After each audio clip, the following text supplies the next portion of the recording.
ہمارے یہاں منگنی ہوتی ہے، شادی سے پہلے بیگم اپنے شوہر کا ہاتھ پکڑ کر کے انگوٹھی پہناتی، اور شوہر نامدار جو ہونے والے ہیں وہ بھی بیگم کا ہاتھ پکڑ کو سونے کی انگوٹھی پہناتی۔ ارے نکاح سے پہلے یہ کیا معاملہ؟ ایک غیر عورت کا ہاتھ پکڑے یا عورت مرد کا ہاتھ پکڑے، مرد عورت کا ہاتھ پکڑے؟ اور ہمارے یہاں یہ بھی ہے کہ شاید آپ کے یہاں تو نہیں ہوگا، خواتین چوڑیاں پہنتی ہیں، چوڑی پہنانے والا ایک نامحرم عورت کا ہاتھ مل ملا کر کے اس کو چوڑیاں پہنا رہا۔ ارے یہ کیا بے شرمی ہے بھائی، ایک عورت یہ غیر مرد کے ہاتھ میں ہاتھ دے رہی، اور یہ سونے کی انگوٹھی دولہے کو دی جا رہی، اور دولہا جو ہے سونے کی انگوٹھی چلو خاتون کو تو پہنا مگر اس سے ابھی تو نکاح بھی نہیں ہوا، کس طرح پہنا رہا؟ یہ رواج کیسے ہو گیا؟ اور آج برا مت مانیے گا آپ، حق بڑا کڑوا ہوتا، چمن میں تلخ نوائی میری گوارا کر، مہمان سمجھ کے معاف کر دیجیے گا۔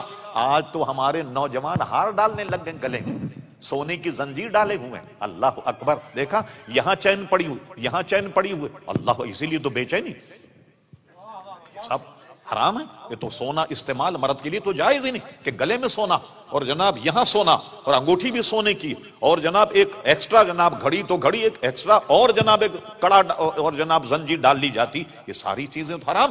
ایک صحابی اٹھ کر کے کہتا، یا امیر المومنین، آپ کو حضور کی حدیث یاد نہیں رہی کہ حضور نے فرمایا کہ میری امت پر سونا اور ریشم حرام، اور آپ نے سونا جو ہے وہ سراقہ کو پہنا دیا، کیوں نہیں بولا کوئی؟ سنیے وجہ کیا ہے۔ وجہ اس کی یہ ہے کہ یہ مسئلہ سب جانتے تھے کہ اللہ کے کارخانے کے میرے آقا ایسے مالک ہیں، ارے جس کو چاہے حرام کر دیں، جس کو چاہے حلال کر دیں۔ وہ حضور علیہ السلام کی زبان، آپ کا دہن، یہ لوگ کہتے ہیں حضور بڑے قانون داں تھے، میں کہوں گا قانون داں نہیں، واقعی بہت اچھے قانون دان تھے مگر قانون ساز ہیں۔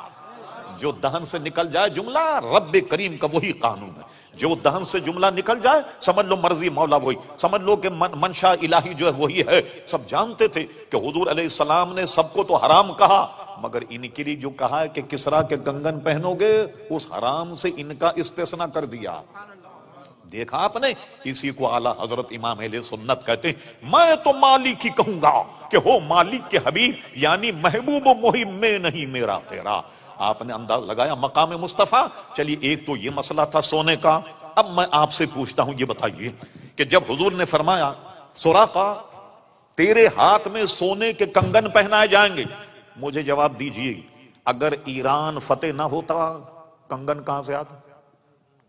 قول رسول کا کیا بنتا؟ ایک بات۔ دوسری بات آپ یہ سمجھیے، اگر سراقہ کا انتقال ہو جاتا کس کے کنگن پہنائے جاتے؟ ذرا غور کیجیے، ہاں کس کے کنگن پہنائے جاتے؟ اللہ اللہ، معلوم ہوا کہ حضور نے یہ بھی ضمانت دے دی کہ کسرا فتح ہوگا، اور سراقہ کو کہا تیری موت نہیں آئے گی جب تک کہ تجھے کنگن نہ پہنا دیے جائیں۔ کہیں ایسا نہ ہو کہ تیرا انتقال ہو جائے تو لوگ کہیں گے حضور تو کہہ گئے تھے کہ تیرے ہاتھ میں سونے کے کنگن اور تیرا انتقال ہو گیا، کسے کنگن پہنائے جائیں؟ قول رسول کی تکذیب ہو جاتی، مگر اللہ اللہ، رب کریم اپنے محبوب کی ہر بات کی لاج رکھتا۔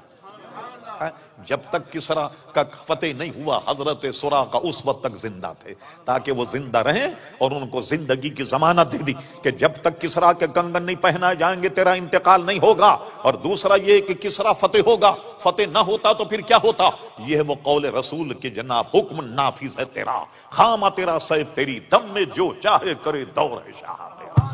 اس قسم کی میں کئی حدیثیں بیان کر دوں آپ کے سامنے، ایک حدیث بیان کرے۔ اب ہم آتے ہیں ذرا دیگر بزرگان دین کے واقعات۔ حج کا حکم آیا، لیکن میں بڑا اختصار کر رہا ہوں۔ حج کا حکم آتے فرمایا تم پر حج فرض کر دیا گیا۔ کسی نے یہ سوال کر لیا، لوگ عموماً فالتو سوال نہیں کیا کرتے حضور سے، نہ جانے دہن سے کیا نکل جائے۔ کہا حضور کیا ہر سال کرنا پڑے گا؟ آپ نے سکوت فرمایا، تھوڑی دیر کے بعد فرمایا سنو، جب تم نے مجھ سے سوال کیا ہر سال، اگر میں ہاں کہہ دیتا ہر سال تمہیں حج کرنا پڑ جاتا، اگر میرے دہن سے نکل جاتا کہ ہاں ہر سال تمہیں حج کرنا پڑتا۔ اب سنو، زندگی میں ایک مرتبہ حج فرض ہے، ایک مرتبہ حج کرنا ہوگا۔ اور اللہ اکبر، تو آپ نے دیکھا قول رسول صلی اللہ علیہ وسلم کی اہمیت۔ اب آئیے ذرا سا یہ آپ نے سمجھ لو، اب آئیے صحیح ستہ میں حدیث فرما بعض خاصان خدا ایسے ان کے کپڑے وغیرہ بہت میلے کچیلے ہوتے ہیں، تم اپنے قریب نہیں ان کو پھٹکنے دو، مگر اللہ تعالیٰ کے ہاں ان کا مقام یہ ہے کہ کسی بات پر قسم کھا بیٹھیں، قسم خدا کی ایسا ہوگا اللہ تعالیٰ ان کے قول کو پورا کرتا. کسی مسئلے میں قسم کھا لیں کہ قسم خدا کہ ایسا ہوگا، اللہ تعالیٰ ان کے قول کی لاج رکھتا اور ان کی قسموں کی لاج رکھ کے واقعے کو ویسا بنا دیتا کہ جیسا کہ اس نے قسم کھائی. یہ حضور کے صدقے میں عزیزان گرامی، اولیاء کرام علیہم الرضوان کا بھی عزیزان گرامی یہ مقام. اب آئیے دو ایک واقعے میں اور بتاتا ہوں. شیخ محقق شاہ عبدالحق مہدی دہلوی، جو بزرگوں کے دہن سے بات نکل جائے، غور کیجئے مضمون یہ ہمارا. شیخ محقق شاہ عبدالحق مہدی دہلوی رحمۃ اللہ تعالی اپنی کتاب اخبار الاخیار میں لکھا. آپ میں کوئی گجرات کے صاحب ہوں گے، احمد آباد میں مزار شاہ عالم رحمۃ اللہ تعالی، بہت مشہور مزار. ان کی شہرت کی وجہ کیا ہے کہ وہ عالم دین تھے، اپنے علماء کو سبق پڑھاتے دور حدیث. ایک مرتبہ بیمار ہو گیا، طلبہ کا 8-10 دن کا نقصان ہو گیا، سبق نہیں پڑھا پایا اپنے تئیں. 8-10 دن کے بعد وہ ایک تخت پر بیٹھتے، اس تخت پر بیٹھے اور کفے افسوس کہ بہت برا ہوا، 8-10 دن میں بیمار رہا اور تمہیں سبق نہیں پڑھا سکا اور ناغہ ہو گیا سبق کا. انہوں نے کہا نہیں صاحب، آپ تو روز ہمیں سبق پڑھاتے رہے. انہوں نے کہا روز سبق پڑھاتے رہے. کہا میں تو بیمار تھا، یہ معمہ بن گیا. سرکار ابد قرار پیارے مصطفیٰ ان کے خواب میں آئے، کہا شاہ عالم تیرے طلباء کا نقصان ہو رہا تھا، اس لیے 8-10 دن ہم نے سبق پڑھایا، ہم نے سبق پڑھایا. تو جس تخت پر وہ سبق پڑھایا گیا، بعد والوں نے اس تخت کو اٹھا لیا. اب اس کے بعد کوئی نہیں بیٹھ. اٹھانے کے بعد ایک درخت میں لٹکا دیا، جو آج بھی درخت میں لٹکا ہوا.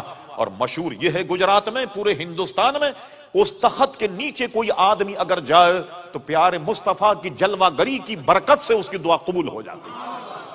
لیجئے صاحب، شیخ محقق لکھتے ہیں، شاہ عالم رحمت اللہ جا رہے، یہ بات زبان پہ رہے، آپ کے ذہن میں رہے کہ قول رسول اور بزرگوں کے قول کا حضور کے صدقے میں کیا عمل.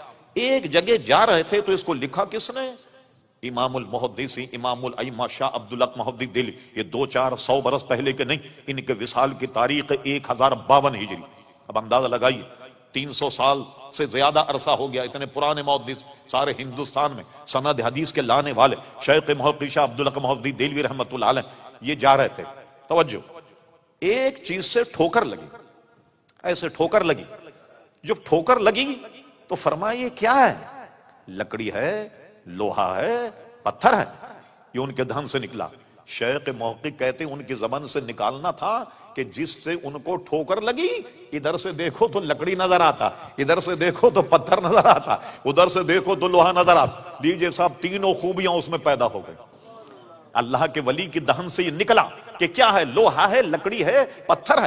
تو تینوں خوبیاں اس میں پیدا ہوں. کسی اینگل سے دیکھیے تو لکڑی نظر آتا، کسی اینگل سے دیکھیے تو آپ کو پتھر نظر آتا، کہیں سے دیکھیں تو لوہا نظر آتا. یہ اللہ کے بندے کے دہن سے جو بات نکل جائے، وہ عزیزان گرامی آپ نے غور کیا، جب ان کے غلاموں کا یہ حال ہے تو پیارے مصطفیٰ کا کیا حال ہوگا. آئیے، بمبئی میں ایک مزار، پتہ نہیں ہمارے ہندوستانی بھائی وہاں گئے یا نہیں، ان کا نام ہے حضرت عبداللہ رحمت اللہ تعالی علیہ. ان کا مزار بمبئی میں ہے. الحمدللہ بمبئی میں میں نے ان کے مزار پر حاضری دی. وہ بزرگ ہیں کہ بریلی شریف سے اعلی حضرت ان سے ملنے کے لیے آئے تو میزبانی کے طور پر انہوں نے کہا مولانا بڑی دور سے آئیں گے، کیا پیئیں گے؟ کافی پیئیں گے، سوڈا پیئیں گے، چائے پیئیں گے؟ اعلی حضرت نے کہا حضور یہ تینوں باتیں آپ کے دہن سے نکلی تو تینوں ہی پلا دیں. جب آپ کے منہ سے نکلی ہے تو تینوں پلا دیں. اچھا، وہ بھی ایسے انٹرنیشنل بزرگ تھے، انہوں نے کیا کیا؟ کافی بنائی، چائے بنائی، سوڈا، تینوں کو ملا کر کے کپ میں دیا. کیونکہ کہا نا بھئی سوڈا، کافی اور چائے تینوں کو ملا کر کے کپ میں دے دیا. اور اعلیٰ حضرت نے بڑی عقیدت سے اس کو پی لیا. آپ سن کر حیران ہوں گے، آج بھی ان کے مزار پر لنگر یہی چلتا ہے، چائے، کافی اور جناب سوڈا. یہ تینوں کو پلا کر کے گلاس میں دے کر گلاس میں دیا جاتا ہے کہ بھی اعلیٰ حضرت نے یہ کہا، لہٰذا جتنے زائرین مزار پر آنے والے وہ گویا یہی پئیں، سوڈا، کافی اور جناب چائے ملا کر کے چھوٹے چھوٹے کپوں میں یہ دی جاتی. تو آپ نے دیکھا جو بزرگوں کے دہن سے نکل جائے، اللہ اکبر، اللہ تبارک و تعالیٰ اس میں کیسی برکت اور کیسا ایک دوسرے کا قدر کیا جاتا. اب آئیے، وقت کافی ہو چکا، ایک واقعہ اور سنا کر کچھ مختصر گفتگو. وہ یہ ہے کہ ایک اعلیٰ حضرت کے زمانے میں نواب تھے، ان کا نام تھا نواب امجد علی.